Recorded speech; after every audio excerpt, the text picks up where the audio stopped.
Hello everyone. So if you want to manage your caller ID visibility on the Android phone, here's how to do that. First of all, open up your phone. Now your phone application.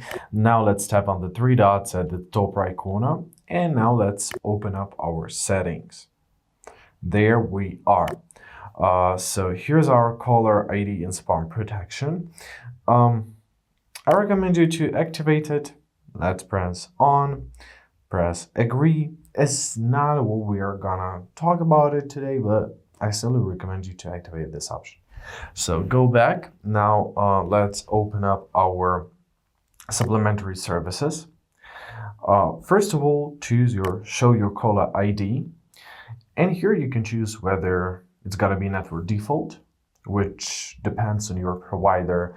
Never if you don't want anyone to see your caller ID, or always. I'll set it on never.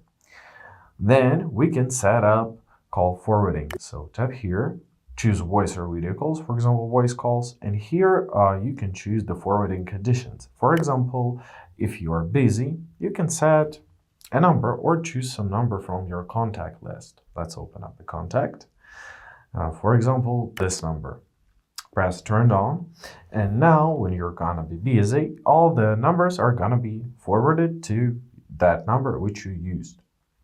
Then we have call bearing. Once again, voice or video calls. Let's choose the voice calls. You can set up your call bearing. You can use it for all outgoing calls, international calls except home. For example, let's set it on international calls, so we won't use our roaming. And basically, that's it.